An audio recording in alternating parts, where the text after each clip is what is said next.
اللهم صل على سيدنا ومولانا محمد وسلم تسليما كثيرا كثيرا.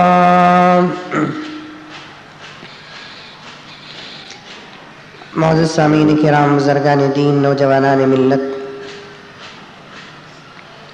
2-3 جمعہ سے میں آپ حضرات کے سامنے حج کے متعلق بات کو شروع کیا. بڑی تفصیلی گفتگو ہماری چل رہی ہے، اس لیے کہ ہم تمام کے دلوں کے اندر حج کا جذبہ بھی پیدا ہو جائے اور حج کے مسائل اور فضائل سے ہم تمام کو واقفیت بھی ہو جائے.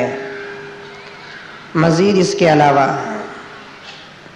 اللہ تعالی ہم تمام کو حج مبرور عطا فرمائے. جب تک ایک چیز کی مکمل حقیقت ہمارے سامنے نہیں آتی، اس چیز کی محبت بھی ہمارے دلوں کے اندر پیدا نہیں ہوتی. حقیقت سادی سیدھی نہیں بلکہ مکمل طریقے سے آنی چاہیے. اسی لیے میں نے بڑے تفصیل کے ساتھ عرض کرتا آ رہا ہوں کہ حج کیا ہے اور اس کا حکم کیا ہے. 2 جمعے سے میں نے ایک بات آپ حضرات کے سامنے رکھی، وہ یہ کہ اسلام کے 5 بڑے احکامات ہیں. ایک کلمے کا پڑھنا، دوسرا نماز کا پڑھنا، تیسرا روزے کا رکھنا، چوتھا زکوٰۃ کا دینا اور 5واں حج کا کرنا. عزیزان گرامی، ایک بات عرض کرتے ہوئے اس بات کی طرف آتا ہوں کہ دنیا کے اندر انسان کو اللہ تبارک و تعالیٰ نے صرف عبادت کے لیے بھیجا ہے. یہاں نہ مجھے اور آپ کو سکون سے رہنا ہے، نہ آرام حاصل کرنا ہے، نہ اطمینان حاصل کرنا ہے، اور نہ ہماری چاہت کی زندگی اس دنیا کے اندر کرنا ہے. ہمارا سکون، ہمارا راحت، ہمارا اطمینان اور ہماری منچاہی زندگی انشاءاللہ تعالی جنت میں ہونے والی ہے. اور جنت میں ہمارے لیے کسی قسم کی کوئی پریشانی نہیں. جو چاہے وہ کھائیں گے انشاءاللہ. اللہ یہ نہیں پوچھے گا کہ تو نے یہ کیوں کھایا.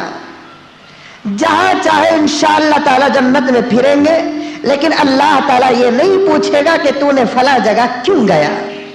جتنی چاہے اتنی عورتوں سے، جنت کے حوروں سے انشاءاللہ تعالی نکاح ہوگا. اللہ تعالیٰ یہ نہیں پوچھیں گے کہ تو نے اتنی نکاح کیوں کیا ہے.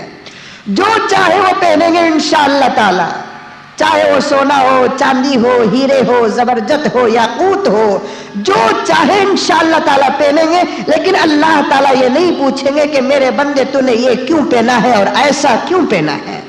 لیکن یہاں کھانے پر پابندی، سونے پر پابندی، پہننے پر پابندی، چلنے پھرنے پر پابندی. کیوں؟ اس لیے کہ یہ جو جگہ ہے یہ ہماری ہمیشہ رہنے والی جگہ نہیں، بلکہ ہم کو ہمیشہ رہنے والی جگہ کوئی اور ہے جس کی طرف اللہ تبارک و تعالی ہم کو لے جانا چاہتے ہیں. وہاں جا کر ہم کو کرنا پڑے گا. یہاں آپ حرام کھانا تو دور کی بات، اگر حلال بھی حد سے زیادہ کھا لیا تو اللہ تعالیٰ اس کا بھی سوال کریں گے. حرام تو کھانا ہی نہیں، حلال بھی اگر کھاتا ہے انسان تو اللہ تعالیٰ حلال کے بارے میں سوال کریں گے. حضرات فقہاء کرام نے ارشاد فرمایا، آدمی کتنا کھا سکتا ہے؟ جان بچانے کے لیے، کھڑے ہو کر نماز پڑھنے کی طاقت حاصل کرنے کے لیے جتنا کھانا ضروری ہے اتنا کھا سکتا ہے. اور اس کے علاوہ یہ فرض درجہ، سنت درجہ کیا کہ پیغمبر علیہ الصلوۃ والتسلیم نے فرمایا آدھا پیٹ کھاؤ اور پاؤ پیٹ پانی پیو اور پاؤ پیٹ کو خالی رکھو. یہ سنت طریقہ ہے. اس کے بعد اگر کوئی آدمی پیٹ بھر کر کھا لیتا ہے تو اس کے لیے فقہاء نے فرمایا وہ کھانا مباح ہو جاتا ہے. مباح کسے کہتے ہیں؟ کھانے پر نہ ثواب ہے نہ عذاب ہے. آپ فرض کے بقدر کھائیں گے وہ کھانا آپ کے لیے ثواب، سنت کے بقدر کھائیں گے وہ کھانا آپ کے لیے ثواب. اگر پیٹ بھر کر کھا لیں گے، اب آپ کے کھانے کا ثواب ختم ہو گیا. اللہ تعالیٰ آپ کے کھانے اور روٹی پر کوئی ثواب نہیں دیتے. چوتھا ایک قسم ایسا بھی ہے، چوتھے قسم کے لوگ ایسے بھی ہیں پیٹ بھی بھر گیا، اور اس سے بھی زیادہ کھا رہے ہیں، حلق تک کھا رہا ہے۔ فقہاء کرام فرماتے ہیں جو کھانا فرض پر ثواب کا درجہ رکھتا تھا، جو کھانا سنت کی حیثیت سے ثواب کا درجہ رکھتا تھا، پیٹ بھرنے کی وجہ سے وہ جیسا ثواب ختم ہو گیا، پیٹ بھرنے کے بعد بھی اگر آدمی کھا رہا ہے تو اللہ تبارک و تعالیٰ اسی کا کھانا اس کے لیے حرام قرار دے دیتے ہیں۔ پیٹ بھرنے کے بعد کھانا اب اس کے لیے جائز نہیں ہے، حرام ہے۔ حلق تک کھانا اس کے لیے جائز نہیں ہے، حرام ہے۔ کیوں؟ کہ اللہ تبارک و تعالیٰ یہاں پر آپ کے کھانے پر پابندی لگایا، پہننے پر پابندی لگایا، جو چاہے آپ پہن نہیں سکتے۔ مردوں کے پہننے کا طریقہ الگ، مردوں کے پہننے کا لباس الگ، مردوں کے پہننے کے زیب و زینت کی چیزیں الگ، عورتوں کے زیب و زینت کی چیزیں الگ۔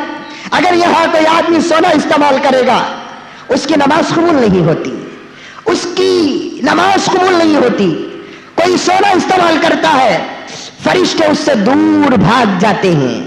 کوئی آدمی ریشم استعمال کرتا ہے فرشتے اس سے دور بھاگ جاتے ہیں۔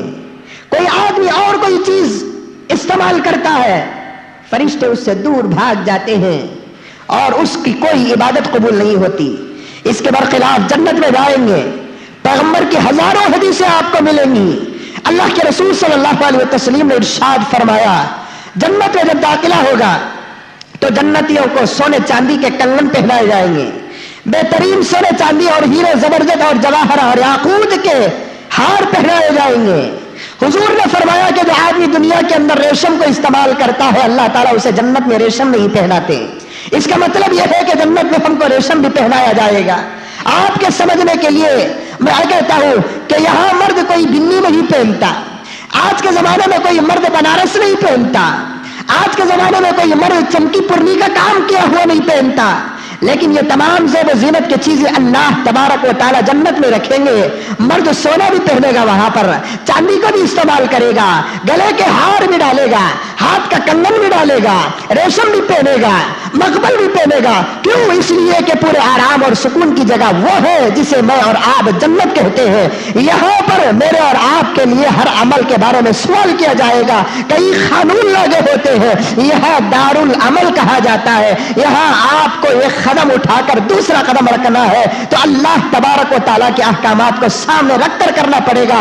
آدمی من چاہی زندگی یہاں پر گزار نہیں سکتا ہے۔ اسی کو میں بتانا چاہتا ہوں کہ اسلام نے سب سے پہلے بنیادی طور پر 5 چیزوں کو ہمارے اوپر لاگو کیا ہے۔ کیوں لاگو کیا؟ اس لیے کہ یہ 5 چیزوں کے اوپر اگر غور فکر کریں گے تو یہ 5 چیزوں کی اہمیت بظاہر ہمارے سامنے، یہ 5 چیزوں کا عمل بہت بڑا مصیبت والا عمل ہے۔ کلمہ تو پڑھ لیتے ہیں، آپ بولیں گے کہ مولانا کلمہ پڑھنا کون سا مصیبت کا کام ہے، کلمہ پڑھنا کون سی پریشانی کا کام ہے؟ دوستو کلمہ تو آدمی آسانی سے پڑھ لیتا ہے، لیکن کلمے پہ عمل کرنے کا جب سوال آئے گا لوگ تو 100 کا حساب لگاتے ہیں، 10,000 میں بھی ایک مسلمان ایسا نہیں ملے گا جو یہ چھوٹا سا کلمہ جو اس کے دکان میں لکھا ہوا رہتا ہے، جو اس کے مکان میں لکھا ہوا رہتا ہے، جو اس کی گاڑی پر لکھا ہوا رہتا ہے، جو اس کی تعویذ پر لکھا ہوا رہتا ہے، یہ چھوٹا سا کلمہ جسے لا الہ الا اللہ محمد رسول اللہ کہتے ہیں، پڑھنے پر تو آسان ہے لیکن عمل کرنے کا جب سوال آئے گا تو ابو جہل سے پوچھو کہ کلمہ کیا ہے۔ میں یہ نہیں کہتا کہ ابو بکر سے پوچھو کہ کلمہ کیا ہے، میں یہ نہیں کہتا کہ عمر سے پوچھو کہ کلمہ کیا ہے، میں یہ نہیں کہتا کہ عثمان اور علی سے پوچھو کہ کلمہ کیا ہے، میں تو یہ کہتا ہوں کہ ابو جہل سے پوچھو کہ کلمہ کیا ہے، ابو لہب سے پوچھو کہ کلمہ کیا ہے، عتبہ اور شیبہ سے پوچھو کہ کلمہ کیا ہے، حضور کے پتھر پھینکنے والوں سے پوچھو کہ کلمہ کیا ہے۔ اس لیے کہ ان کو معلوم تھا کہ کلمہ پڑھنے کا نام نہیں، کلمہ عمل کرنے کا نام ہے۔ کلمہ پڑھنے کا نام نہیں، کلمہ تو عمل کرنے کا نام ہے۔ تو کلمہ تو پڑھ لیتا ہے، یہ بھی ایک بہت بڑی چیز۔ نماز کا پڑھنا، روزے کا رکھنا، زکات کا دینا، حج کا کرنا، یہ تمام عبادتیں ہم پر لاگو ہوتے ہیں۔ آخر کیوں؟ وجہ کیا ہے؟ آخر اللہ تبارک و تعالیٰ نے 5 مرتبہ دن میں اپنے گھر کو بلاتا ہے، سال میں 1 مرتبہ بھوکے رکھتا ہے۔ ہمارے پسینے کی کمائی سے اللہ تبارک و تعالیٰ کہتا ہے کہ یہ پیسے نکال کر کہیں اور لگا زکات کے نام پر، پھر پورے احکامات ادا ہو جاتے ہیں تو اللہ تبارک و تعالیٰ لاسٹ اور اینڈنگ پوائنٹ پہ یہ حکم لگاتا ہے کہ پیسے بھی خرچ کر، اپنے جسم کو بھی استعمال کر، تجھے سفر کر کے میرے گھر تک آنا پڑے گا، میرے نبی کے روزے تک آنا پڑے گا، تجھے 2 لاکھ کا خرچہ ہوگا تو برداشت کرنا پڑے گا، تجھے 3 لاکھ کا خرچہ ہوگا، تجھے برداشت کرنا پڑے گا، تجھے سفر کی مشقتیں برداشت کرنی پڑے گی، تجھے کپڑے بھی نکالنا پڑے گا، تجھے سر بھی مڑانا پڑے گا، تجھے قربانی بھی دینا پڑے گا، تجھے کنکریاں بھی مارنا پڑے گا، تجھے مینا، عرفات، مزدلفہ جیسے چٹیل میدانوں میں نہ دھوپ کی پرواہ کرنی پڑے گی، تجھے نہ ٹھنڈ کی پرواہ کرنی پڑے گی، تجھے باقاعدہ ان تجیل میدانوں کے اندر تجھے سب کو برداشت کر کے رہنا پڑے گا، طواف کرنا پڑے گا، خامخواہ صفا مروہ پر دوڑنا پڑے گا، خوب زمزم پینا پڑے گا۔ آخر یہ قانون اللہ تبارک و تعالیٰ لاگو کرتے کیوں ہے؟ اس کی مثال میں بڑی آسانی سے آپ کو سمجھاتا ہوں۔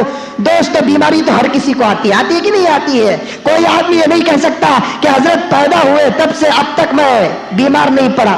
یہ تو اللہ تبارک و تعالیٰ کے دشمنوں کا قول ہے کہ کہتے ہیں مجھے سر کا درد نہیں آیا، فرعون کہا، نمرود کہا کہ مجھے بیماری نہیں آتی، شداد کہا کہ مجھے نقصان نہیں ہوا۔ انسان ہونے کی حیثیت سے، اللہ کا غلام ہونے کی حیثیت سے بیماری آنا فطرت میں داخل ہے۔ بہت سارے بوڑھے لوگ، جوان، ہمارے سکا جوان ہسپتال کو جاتے ہیں، دانت میں درد۔ ایک مرتبہ پان کھا لے کو کھڑا تھا، لے لو، پان والے صاحب کو بولا میں کہ صاحب بریک سپاری ڈالو، بریک سپاری۔ تو بازو ایک بڑے میاں کھڑے تھے، کیا حضرت جوان رجا کو بریک سپاری کھاتے ہی نہ؟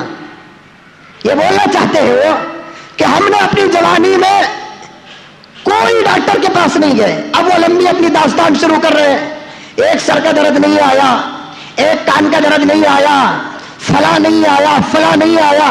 بیماری کا نہیں آنا فقر نہیں، بیماری کا آنا فقر ہے۔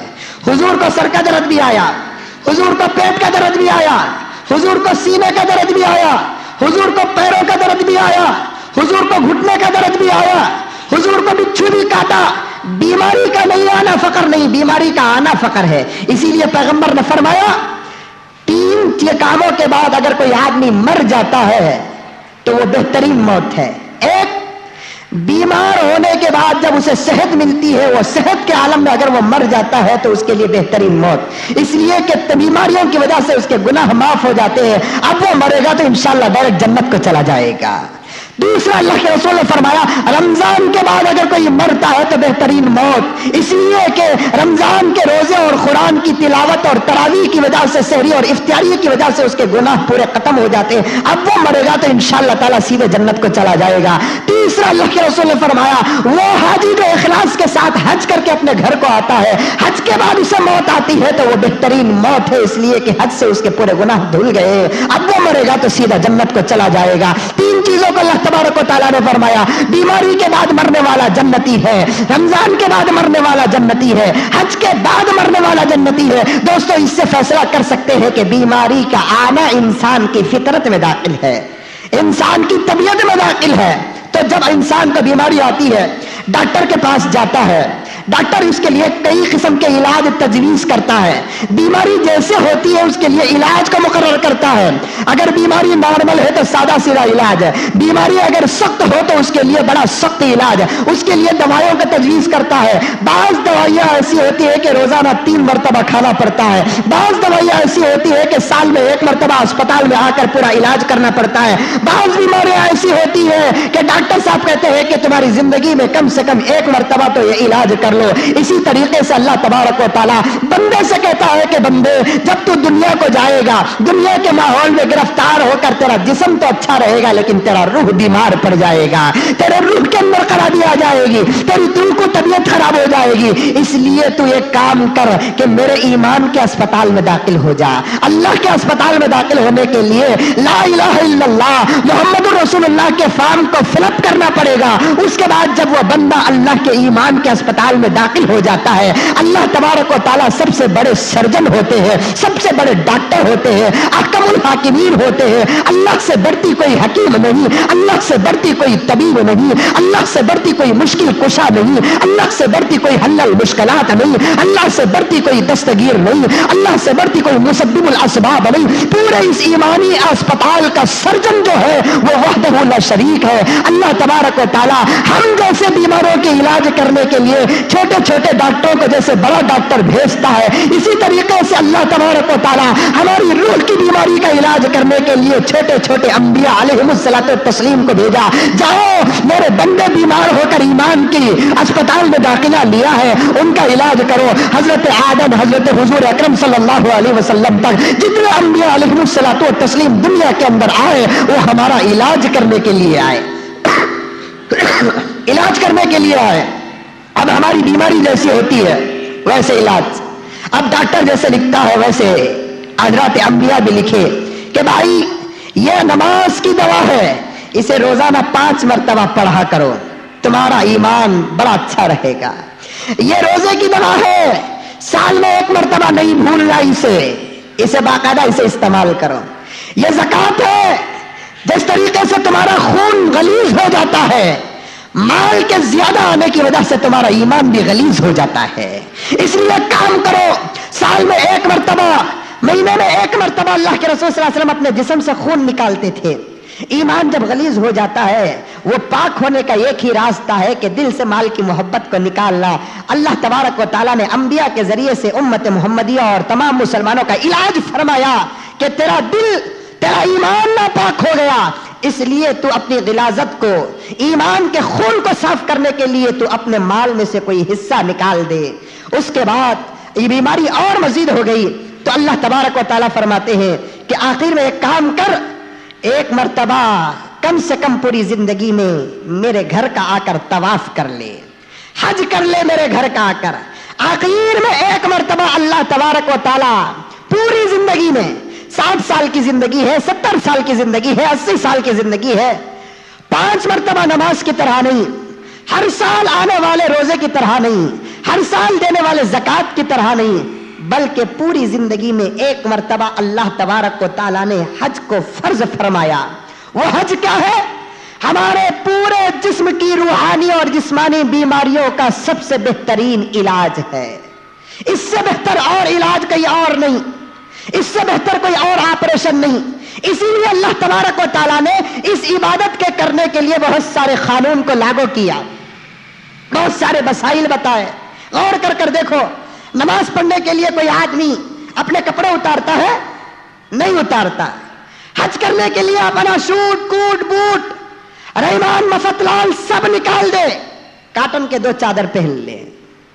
ارے شادی کو جاتا ہے، بہترین باٹا کا شوز پہنتا ہے، سمر ہاؤس کو جا رہا ہے، انفینٹری کو جا رہا ہے، پیلس گٹھلی کو جا رہا ہے، جیسا شادی محل ہوگا ویسا لباس اور شوز ہوتا ہے۔ یہ تمام شادی محلوں کا مقابلہ حرمین شریفین کے بیت الخلا سے بھی نہیں کیا جا سکتا ہے، لیکن اللہ تعالیٰ فرماتا ہے کہ میرے دربار میں آنا ہے تو تجھے شوز اتار کر چپل پہن کر آنا پڑے گا۔ پھر اللہ تبارک و تعالیٰ فرماتا ہے سر کے بال سے لے کر پاؤں کے تلوے تک تیرے ہاتھ بند کر دیے گئے۔ نماز میں کھجا سکتا ہے، نماز میں کھجا سکتا ہے، ادھر کھجلی آئی کھجاؤ، ادھر کھجلی آئی کھجاؤ۔ کھجانے میں مسلمانوں کو بولنا، مسجد میں بھی کھجاتے ہی، گھر میں بھی کھجاتے ہی، بزنس میں بھی کھجاتے ہی۔ کھجانے کے لیے مسلمان نامت رکھنا نہیں پڑا، کھجاؤ بھائی نے رکھتے نہیں رکھتے ہیں۔ نماز میں کھجا سکتے ہیں، روزے میں کھجا سکتے ہیں، زکوٰۃ میں تو کھجانے کا مسئلہ ہی نہیں ہے، لیکن حج کے لیے اللہ تبارک و تعالیٰ نے قانون لگا دیا کہ خبردار، احرام کی 2 چادریں پہننے کے بعد تجھے کھجانے تک کی اجازت نہیں ہے، کھجانے تک کی تجھے اجازت نہیں ہے۔ کیسے کیسے مسائل انشاءاللہ تعالیٰ عرض کروں گا میں آپ کے سامنے۔ اور ایک دیکھیے، ہر چیز کو مارتے ہیں، کام بھی مار سکتے ہیں، درخت اکھاڑ سکتے ہیں، سب کچھ کر سکتے ہیں، لیکن احرام کی حالت میں کسی کو کچھ نہیں تکلیف پہنچا سکتے، گھاس تک اکھاڑ نہیں سکتے، کسی چھوٹے سے چھوٹے جانور کو پکڑ نہیں سکتے۔ حجاج بیٹھے ہیں پوچھ سکتے ہیں، بازو سے کبوتر اڑتا ہے، کازو سے کبوتر چلتا ہے، لیکن اسے شکار کر کے پکڑ کر ذبح کر کر کھانے کی اجازت نہیں ہے۔ کیوں؟ اللہ تبارک و تعالیٰ نے اس کے اندر اتنے قانون لگا دیا۔ اسی لیے دیکھو قرآن کہتا ہے وَلِلَّهِ عَلَى النَّاسِ حِجُّ الْبَيْتِ مَنِ اسْتَطَاعَ إِلَيْهِ سَبِيلًا۔ ایمان والو اللہ کے لیے حج کرو۔ حج کس کے لیے کرتے ہیں؟ نماز بھی اللہ کے لیے، روزہ بھی اللہ کے لیے، زکوٰۃ بھی اللہ کے لیے، معمولی سے راستے کا پتھر اور کانٹا بھی اٹھانا ہے تو اللہ کے لیے، لیکن یہاں اللہ تعالیٰ خاص طور پر کہتا ہے کہ حج کرنا ہے تو اللہ کے لیے کرو۔ کیوں فرمایا؟ اس عبادت کے اندر انسان کے دل کے اندر بڑا فقر پیدا ہو جاتا ہے، غروری پیدا ہو جاتی ہے، تکبر پیدا ہو جاتا ہے، کرنے سے پہلے بھی غروری، کرنے کے بعد تو اس کا دماغ آسمان کو چھونے لگتا ہے. ارے میں حاجی ہوں، میں فلاں ہوں. میرے ابا تقریر میں کہتے ہیں دن میں 5 مرتبہ نماز پڑھتا ہے، کسی کو نمازی کہہ کر نہیں پکارتے. سال سال روزہ رکھتا ہے، کسی کو روزہ دار کہہ کر نہیں پکارتے. مال کی زکات ادا کرتا ہے، کسی کو زکاتی کہہ کر نہیں پکارتے. پوری زندگی میں 1 مرتبہ حج کرتا ہے تو ساری دنیا اسے حاجی حاجی حاجی الحاج کیا کیا خطابوں سے نوازتے ہیں. اور جیسے ہی حج کر لیا اب یوں سمجھ جاتی ہے ساری دنیا آدم علیہ السلام کے پوترے ہیں، یہ بالکل پاک و پوتر ہے، یہ بڑے بڑے عہدے دیے جاتے ہیں. اللہ نے فرمایا کہ حج ایسے نہیں کیا جاتا، حج ایسے کیا جاتا ہے یہ سمجھ کر حج کرو کہ تم سے بڑا کوئی پاپی نہیں ہے. اللہ والوں کے حج کو اٹھا کر دیکھو، اللہ والوں کے عبادتوں کو اٹھا کر دیکھو. آج حج کرتے ہیں، ایک بہت بڑا ہنگامہ، ایک بہت بڑا فیشن، یوں سمجھتے ہیں کہ اللہ پر، مکے پر، مدینے پر ہم احسان کر رہے ہیں. احسان تو اللہ تبارک و تعالی ہم پر کر رہا ہے. اسی لیے اللہ والے حج کرتے، ان کا عمل اٹھا کر دیکھو کہ ایک ایک عمل پر بے ہوش ہو کر گر جاتے، احرام باندھتے ہوئے بے ہوش ہو جاتے، تکبیر کہتے ہوئے بے ہوش ہو جاتے، جانور کو ذبح کرتے ہوئے بے ہوش ہو جاتے. ہمیشہ اللہ تبارک و تعالیٰ کا خوف. آج تو ہمارا حج بڑا آسان حج ہے. اگر حجاج بیٹھے ہوئے ہیں بہت بڑا تحفہ تم کو دے رہا ہوں کہ سینے کے اندر اخلاص کی دولت لے کر جاؤ. آج ہمارا حج بزرگوں کی نقل ہے. یہاں سے کار میں جاتے ہیں ایئرپورٹ کو، ایئرپورٹ سے فلائٹ میں اٹھتے ہیں، وہاں سے اترتے ہیں سعودی عرب میں اے سی ہی اے سی، اے سی ہی اے سی. یہاں معمولی بیڈ روم میں اے سی ڈال لیا تو بہت ہوگا انہیں. سعودی کے ککسوں میں اے سی ہے، بیت الخلا میں اے سی ہے، حرم شریف کے بیت الخلا میں اے سی ہے. وہاں اے سی میں تمہارا حج ہو رہا ہے، اے سی میں تم کو سلایا جا رہا ہے، بہترین بہترین کھلایا جا رہا ہے. آج سے 100 200 300 400 500 1000 سال پہلے لوگوں کا حج اٹھا کر دیکھو. پیدل سفر کرتے تھے، چل کر سفر کرتے تھے. جن کو پیر نہیں تھے وہ رینگ کر سفر کرتے تھے. جن کے پاس کھانے کو نہیں تھا وہ راستے میں پتے کھا کر سفر کرتے تھے. کبھی نہ ان کی تصویریں اخبار میں آتی تھی، کبھی نہ ان کے دعوتوں کا اہتمام ہوتا تھا، کبھی نہ وہ دوسروں کو دعوت دیتے تھے، کبھی نہ وہ اپنی عبادت کا اظہار کرتے تھے.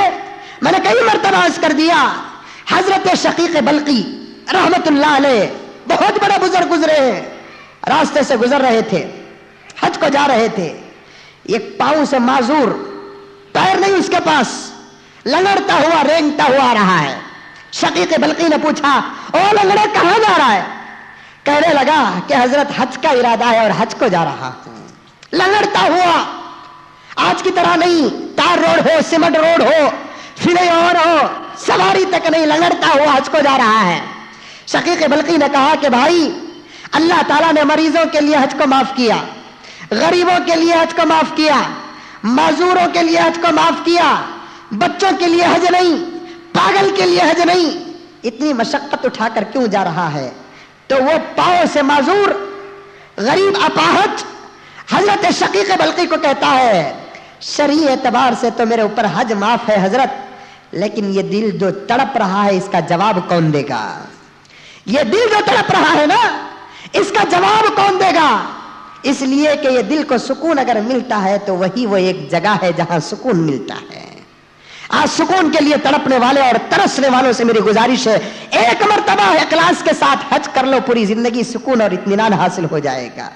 ایک بہت بڑے بزرگ شیخ شیخ صاحب رحمۃ اللہ علیہ فضائل حج کے اندر لکھا ہے، طواف کر رہے تھے، اچانک طواف کے موقع پر ایک حسین اور خوبصورت عورت نظر آئی.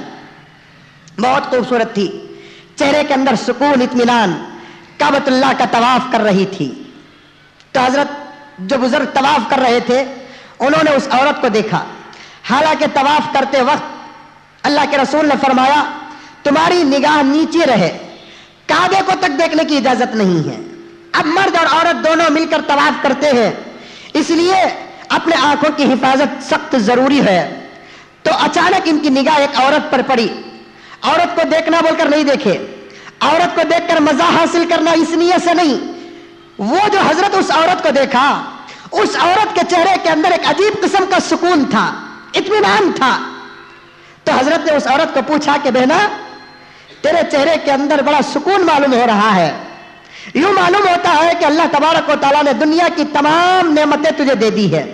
ایک تو حسن دیا اللہ تعالیٰ تجھے, دوسرا سکون بھی دیا اللہ تبارک و تعالیٰ تجھے, تیسرا تیرے حال چال کو دیکھ کر یوں معلوم ہوتا ہے کہ تیرے پاس دولت بھی بہت زیادہ ہے. یہ تین چیز اگر کسی کو مل جائے, بتاؤ اگر مجھے مل جائے, آپ کو مل جائے, ہمارا حال کیا ہوگا؟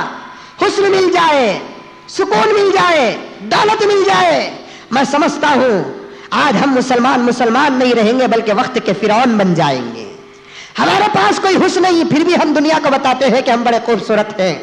ہمارے پاس کوئی دولت نہیں, ہم دنیا کو بتاتے ہیں کہ ہم قوم کے توپ اور سورما ہیں. سکون نام کی چیز ہمارے پاس نہیں ہے.